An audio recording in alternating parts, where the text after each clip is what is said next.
মুভির প্রথমেই আমরা দেখতে পাই শস্য ক্ষেতের মধ্য দিয়ে একটি অদ্ভুত ক্রিয়েচার এদিক ওদিক ছোটাছুটি করছে। দেখা যায় কৃষিক্ষেতের প্রচুর ক্ষতি হয়েছে। পরের দিন কৃষক এসে দেখে তার শস্য ক্ষেতকে যেন নষ্ট করে দিয়ে গেছে। কৃষকের 3 ছেলে, সে তার 3 ছেলেকে ডাকে। তার ছোট ছেলে, গ্রামের সবাই তাকে বলদ হিসেবেই জান। আর পরের দিন এই ক্ষেত পাহারা দেওয়ার দায়িত্ব পড়ে এই ছোট ছেলের। ছোট ছেলে জন বোকাশোকা, তাই সে পাহারা দেওয়ার জন্য রাজি হয়ে যায়। আর তার 2 ভাই তাকে বলদ বানিয়ে এই কাজটি করতে বাধ্য করে।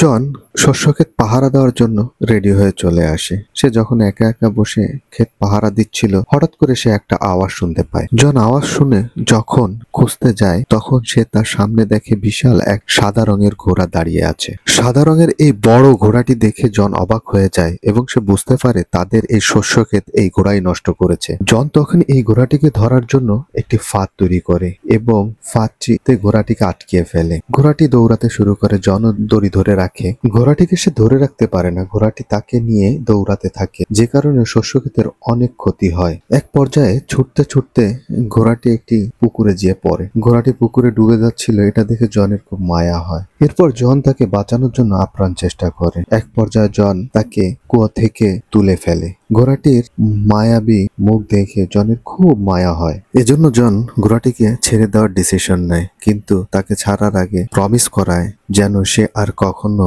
জনদের ফসল নষ্ট না করে। প্রমিস করিয়ে জন ঘোড়াটিকে ছেড়ে দেয়। ঘোড়াটি খুব খুশি হয়ে যায় এবং মুহূর্তের মধ্যে সেখান থেকে চলে যায়। পরের দিন সকালে যখন জন ঘুম থেকে ওঠে, তখন তার রাস্তা বলে দেখে সুন্দর 2টি ঘোড়া। আর ঠিক তখনই পাশ থেকে একটা অদ্ভুত আওয়াজে কেউ বলছে, এই ঘোড়া দুটি তোমার জন্য উপহার। জন খুব ভয় পেয়ে যায়। জন দেখতে পেয়ে একটি ছোট্ট কিউট ঘোড়া তার সাথে কথা বলছে। এই ছোট কিউট ঘোড়াটি হচ্ছে জন রাত্রে যে ঘোড়াটি ছেড়ে দিয়েছে তার বাচ্চা। ছোট্ট কিউট ঘোড়াটি বলে, আমার মা তোমার প্রতি খুব খুশি হয়েছে, এজন্য এই 2টা ঘোড়া সহ আমাকে উপহার হিসেবে পাঠিয়েছে। অন্যদিকে জনের বাবা ফসলের অবস্থা দেখে খুব রেগে যায়। জনকে খুঁজতে খুঁজতে আস্তাবলের দিকে চলে আসে।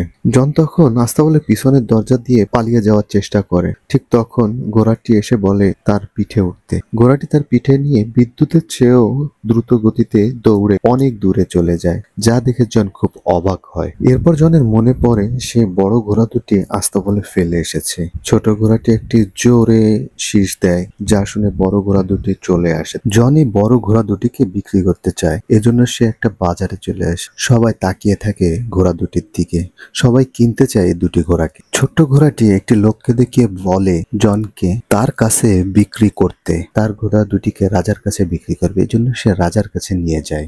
রাজার মন্ত্রীরা বলে এই ঘোড়া দুটি এই যুবকের হতেই পারে না, এ হয়তো চুরি করে এনেছে। এটা বলে জনের কাছ থেকে ঘোড়া দুটো রেখে দেয়, আর বিনিময়ে তাকে 1 টাকাও দেয় না। ছোট ঘোড়াটি আবার সিটি বাজায়, যে কারণে বড় ঘোড়া দুটি ছুটে তাদের কাছে আসতেছিল। কিন্তু ঘোড়া দুটি রাজার গাড়ি টানছিল, তাই রাজার গাড়ি নিয়ে একটা আটার বস্তার উপর ফেলে দেয়।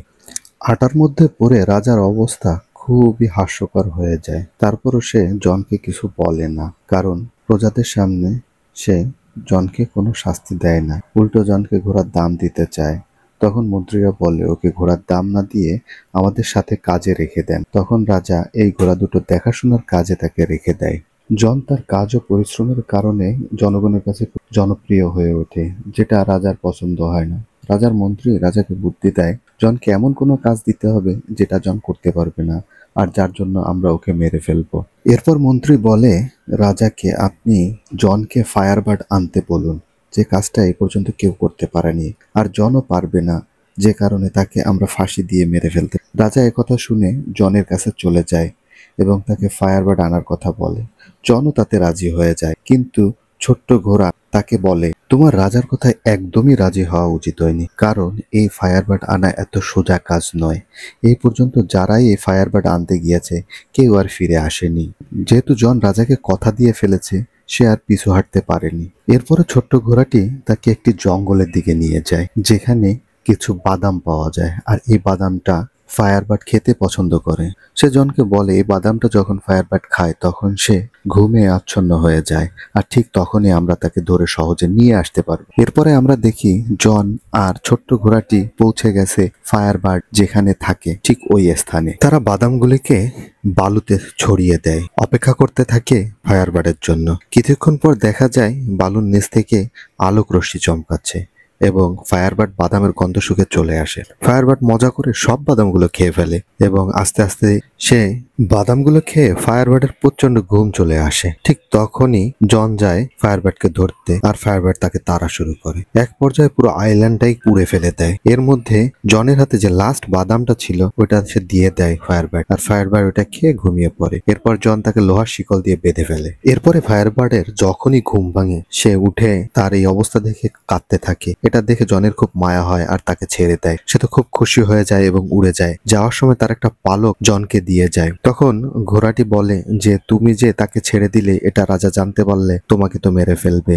জন বলে যাই হোক, এই পালকটা দিয়েই রাজাকে আমি প্রমাণ করাবো যে আমি তাকে ধরেছিলাম। ফায়ারবার্ডের দেওয়া ওই পালকটা আগুনের মতো জ্বলজ্বল করে জ্বলছিল। এটা নিয়ে তারা চলে গেল রাজ্যে। রাজাকে সবার সামনে সবকিছু খুলে বলল, কিন্তু রাজা তা বিশ্বাস করতে রাজি নয়। রাজা শেষমেশ জনকে মৃত্যুদণ্ড দিল, কিন্তু জন ওই পালকটা বারবার চেষ্টা করছিল যে আগের মতো জ্বলজ্বল করে জ্বলানোর জন্য, জ্বলছিল না। তাকে নিয়ে যাওয়া হয় জল্লাদের কাছে। যখনই তার মৃত্যুদণ্ড কার্যকর করা হবে ঠিক তখনই জ্বলে উঠল সেই পালকটা, আর সাথে সাথেই দেখা গেল ফায়ারবার্ড চলে এসেছে। জন তো মহা খুশি, সে শীষ দিতে থাকলো আর ফায়ারবার্ড সবার মাথার উপর থেকে উঠতে থাকলো। রাজা সহ রাজ্যের সবাই দেখে ফায়ারবার্ড চলে এসেছে। সবাই তখন জনের কথা বিশ্বাস করে এবং রাজা নির্ভয়ে জনকে প্রমোশন দিতে বাধ্য হয়। রাজা তখন জনের প্রতি আরো ক্ষিপ্ত হয়ে যায় এবং জনকে হত্যা করার জন্য নতুন বুদ্ধি আটে। তার মন্ত্রী তাকে জানায়। এরপর মন্ত্রী রাজাকে বুদ্ধি দেয় যে আপনি জনকে বরফের দেশের রাজকুমারীকে নিয়ে আসতে বলেন। যদি সে নিয়ে আসতে না পারে তখন আমরা তাকে মেরে ফেলবো, আর যদি নিয়েই আসে তাহলে আপনি রাজকুমারীকে বিয়ে করবেন। মন্ত্রীর এই কথাগুলো রাজার খুবই ভালো লাগে। রাজাও জনকে রাজকুমারীকে আনার কথা বলে। জন রাজি হয়ে যায়, রওনা করে রাজকুমারীকে আনার জন্য। সে তার ঘোড়া নিয়ে পৌঁছে যায় সেই হিমালয়ের কাছে। জন আর ঘোড়া পৌঁছে যায় একটা বড় হিমালয়ের সামনে। সেখানে একটা দরজা দেখতে পায়, কিভাবে ঢুকবে বুঝতে পারছিল না। ঠিক তখনই ফায়ারবার্ডের ওই পালকটি দরজার ওপারে চলে যায় আর সব বড় পানি হয়ে যায়। এই পানিতে ঘোড়াটি পড়ে যায় হিমালয়ের নিচে। আর জন বুঝতে পারছিল না অনেকগুলা রাজকুমারীর মধ্যে আসল রাজকুমারী কোন। এ সময় ওই পালকটি একটা রাজকুমারীর মাথার উপর যে উঠতেছিল। গরম পেয়ে রাজকুমারীর ঘুম ভেঙে যায়। জন রাজকুমারীর কাছে যেয়ে বলে আমাদের দেশের রাজা আপনাকে বিয়ে করতে চায়। তখন রাজকুমারী বলে তোমাদের রাজা যদি এত বাহাদুর হতো তাহলে সে নিজেই আসতো। একথা বলে রাজকুমারী পাহাড় থেকে লাফ দেয়। রাজকুমারী যখন লাফ দেয় তখন জন জীবনের মায়া না করে সেও লাফ দেয়। এক পর্যায়ে পাহাড়ে আটকে থাকা ঘোড়াটি ও লাফ দেয়। তখন দেখা যায় অদ্ভুত ব্যাপার, ঘোড়ার দুটো পাখা আছে এবং ঘোড়া তাদের দুজনকে সেভ করে একটা জঙ্গলে নামিয়ে নেয়। সেখানেই তারা রাত কাটায়। জঙ্গলে রাত কাটানোর সময় ঘোড়া বুঝতে পারে জন রাজকুমারীকে পছন্দ করে। ঘোড়া তখন জনকে বলে যে এটা যদি রাজা জানতে পারে তোমাকে ছাড়বে না। এই কথাগুলো রাজকুমারী আড়ালকে সব শুনে ফেলে। রাজকুমারীরও মনে হয় জনকে তার ভালো লাগে। এরপরে আমরা দেখতে পারি জন রাজকুমারীকে নিয়ে রাজ্যে চলে গেছে। রাজা সবাই জনের প্রশংসা করছে, এটা দেখে রাজার আরো রাগ হয়, কারণ এবারও সে জনকে মারতে পারবে না। এরপরে দেখা যায় রাজা ওই রাজকুমারীকে বিয়ে করতে চায়। তখন রাজকুমারী জানায় আমি ততক্ষণ না বিয়ে করছি যতক্ষণ আমার দাদিমায়ের হারানো যাওয়া আংটিটা খুঁজে পাই। তখন রাজা জানতে চায় আংটিটা কোথায়। মেয়েটি বলে একটি সমুদ্রে হারিয়ে গিয়েছে। রাজা তো এখন চিন্তায় পড়ে যায়। ঠিক তখনই চলে আসে জন, আর রাজা জনকেই এই দায়িত্বটা দিয়ে দেয় এই আংটিটা খুঁজে আনার। জন জানতো না এই আংটিটা কোথায় আছে, এজন্য সে ঘোড়াকে জিজ্ঞাসা করে। ঘোড়াও আসলে জানতো না আংটিটা কোথায়, তাই ঘোড়া তার মায়ের সাহায্য নেয়। তার মা জানায় এই আংটিটা আছে সমুদ্রে একটা বিশাল তিমির পেটে, আর এই তিমিটা আছে সমুদ্রের মাঝখানে একটা জায়গায়, যেটা দেখতে একটা আইল্যান্ডের মতো পরিণত হয়েছে, যেখানে একটা আইল্যান্ডের মতো। ঘোড়া আর জন যেতে থাকে। যেতে যেতে হঠাৎ করে কিছু পাখির চলে আসে, যার আঘাতে জন পড়ে যায় সমুদ্র। সে সমুদ্রে পড়ে দেখে মোটা মোটা শিকল দিয়ে বাঁধা একটা তিমি। তখন সে বুঝতে পারে এটাই সেই জায়গা। জন পাশে একটা ছোট পাথরের পরে উঠে যায়। সে তিমিকে জিজ্ঞাসা করে যে তাকে এভাবে কে বেঁধে রেখেছে। তখন তিমিটি কান্না করে দেয় আর সে বলে যে আমি না বুঝে কিছু জাহাজ খেয়ে ফেলেছিলাম, এজন্য বাকি নাবিকরা আমাকে এভাবে বেঁধে রেখেছে। তিমিটার প্রতি জনের খুব মায়া হয় এবং সে চিন্তা করে এর জন্য কি করা যায়। তখন জনের মাথায় একটা বুদ্ধি আসে। জন ঘোড়াকে নিয়ে তিমির নাকের মধ্যে ঢুকে যায় এবং তাকে হাঁচি দেওয়ানোর চেষ্টা করে। যখন তিমিটি হাঁচি দেয় তখন তার সকল শিকল ভেঙে যায় এবং তার পেট থেকে সেই জাহাজগুলো বেরিয়ে আসে এবং তিমিটি মুক্তি হয়ে যায়। তিমিটি মুক্ত হয়ে যায়, কিন্তু জন সে আংটিটা নিতে পারে না। এক পর্যায়ে দেখে একটা কাকড়া তার সে আংটিটা নিয়ে তার কাছে চলে এসেছে। জন সে আংটিটা পেয়ে তো মহা খুশি। সে আবার রওনা জন এরপর আংটিটা নিয়ে রওনা করে রাজ্যে আংটিটা রাজকুমারীকে দেয়। যখন রাজকুমারী এই আংটিটা পায় সে অনেক খুশি হয়ে যায় এবং সে চিন্তা করে জন তার জন্য সবকিছু করতে পারবে। ওদিকে রাজা এবং তার মন্ত্রীরা দূর থেকে তার ঘোড়াটাকে দেখতে পায় এবং এটিকে শয়তান মনে করে রাজা গুলি করে দেয়, কিন্তু ভাগ্যক্রমে ঘোড়াটি বেঁচে যায়। এরপরে রাজা জনকে তার চাকরি থেকে বাদ দিয়ে দেয় এবং কারাগারে আটকে রাখে।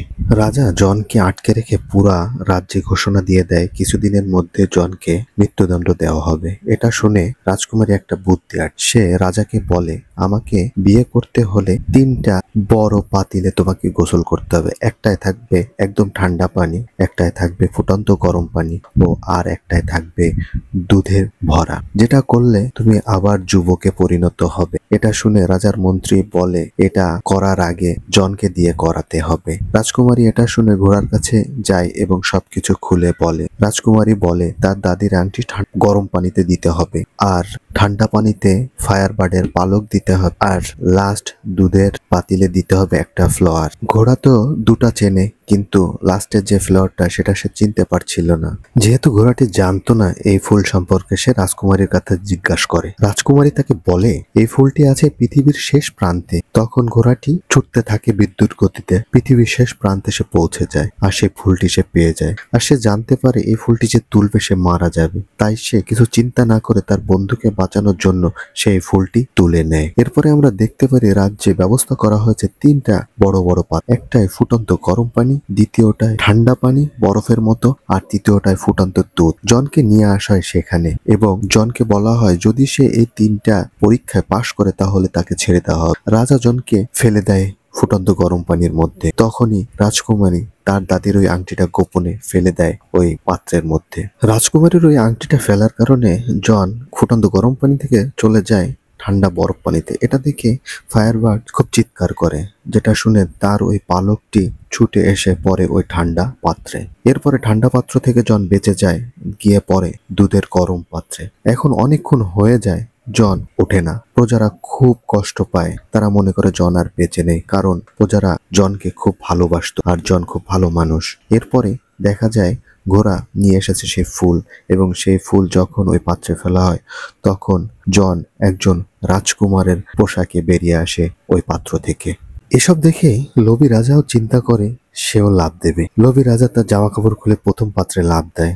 লাভ দেওয়ার সাথে সাথেই সে একটা বাবলের মধ্যে উড়ে যায় আকাশে। সবাই খুব খুশি হয়, কারণ কেউ পছন্দ করতো না এই রাজাকে। সবাই চায় জন হোক তাদের রাজা। সবার দাবিতে জন এখানকার রাজা হতে রাজি হয় এবং রাজকুমারীকে বিয়ে করে।